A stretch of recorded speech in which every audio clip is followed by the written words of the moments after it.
السلام علیکم دوستوں، میں ہوں آپ کا دوست ثاقب کراچی اور میں حاضر ہوں ایک نئی ویڈیو کے ساتھ۔ یہ ویڈیو عمران خان اور دوسروں کے متعلق ہے، تو چلیں ویڈیو شروع کرتے ہیں۔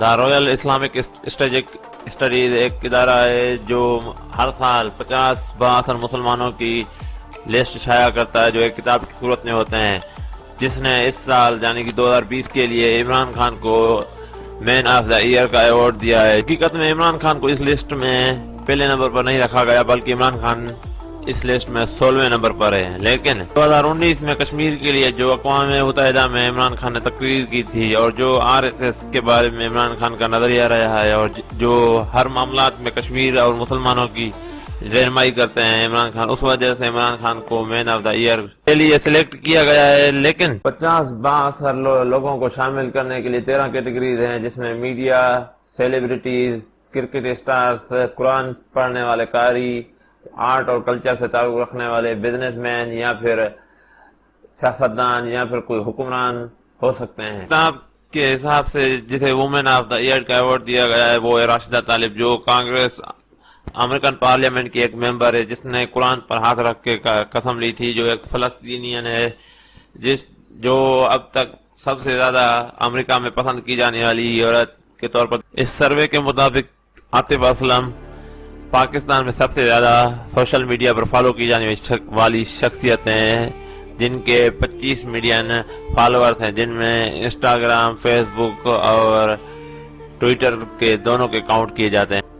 اس کتاب کے حساب سے تو ویسے ٹاپ 50 لوگوں کا انعام ہوتا ہے، لیکن اس کے بعد کچھ ہانریبل مینشن ہوتے ہیں، جس میں پاکستان میں میر شکیل الرحمان، جی ہاں جیو نیوز کے اونر، جن کا نمبر 182 ہے۔ اس کے بعد آتی ہیں عابدہ پروین، جن کا نمبر 177 ہے۔ اس کے بعد آتے ہیں محمد اویس رضا قادری نعت خوان 176۔ اس کے بعد محترمہ شرمین عبید چنائے عبید، جو ان کا نمبر 175۔ اس کے بعد آتی ہیں محترمہ بلقیس ایدی صاحبہ، جن کا نمبر 152۔ ان کے بعد آتے ہیں ڈاکٹر پروفیسر ادیب رضوی صاحب، جن کا نمبر 150۔ ان کے بعد آتے ہیں آیت اللہ سید ساجد علی نقوی صاحب، جن کا 139 ہے۔ اس کے بعد آتے ہیں محترم سراج الحق صاحب 138۔ اس کے بعد ہے نواز شریف کا نام پولیٹیشین 132۔ پھر آتے ہیں مولانا فضل الرحمان 131۔ ان کے بعد اس ساری لسٹ کے بعد آتے ہیں جنرل قمر جاوید باجوہ صاحب، جن کا نمبر ہے 130۔ پھر آتے ہیں ڈاکٹر طاہر القادری صاحب 122 نمبر پر۔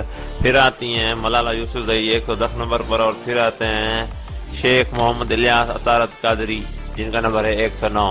یہ وہ پاکستانی ہیں جن کو ہانریبل مینشن دیا گیا ہے، یا پھر وہ پاکستانی ہیں جو پاکستان میں مسلمانوں کے طور پر ایک بااثر یا پھر موسٹ انفلوئنٹل سمجھا جاتا ہے جن کو۔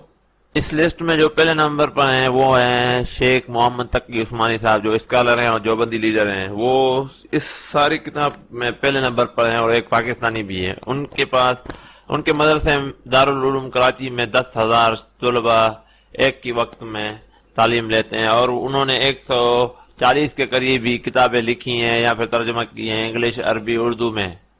ان کے علاوہ اس لسٹ میں آخری نمبر پر جو ہیں وہ ہیں مولانا نذر الرحمان، جو نئے امیر ہیں تبلیغی جماعت کے، ان کا نام ہے۔ اس کے بعد ہے مولانا طارق جمیل، جو اسکالر ہیں اور تبلیغی جماعت کے امیر ہیں، ان کا نمبر ہے 36 نمبر۔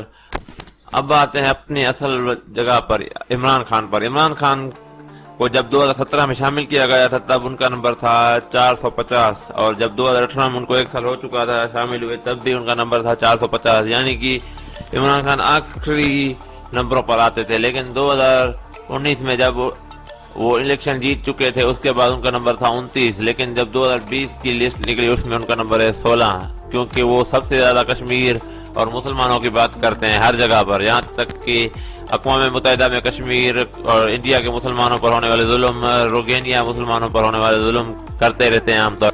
مسلمانوں کے لیے عظیم لیڈر سمجھے جانے والے رجب طیب اردوغان، جو ترکی کے صدر بھی ہیں، ان کا اس لسٹ میں 6 نمبر ہے، جبکہ خود کو مسلمانوں کا لیڈر سمجھنے والے محمد بن سلمان کا اس لسٹ میں 24واں نمبر ہے۔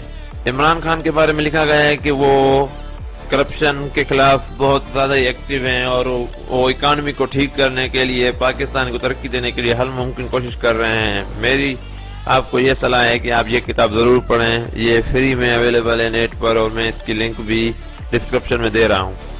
اگر آپ کو یہ ویڈیو اچھی لگی ہو تو لائک کریں اور شیئر کریں اور ساتھ میں سبسکرائب ضرور کریں.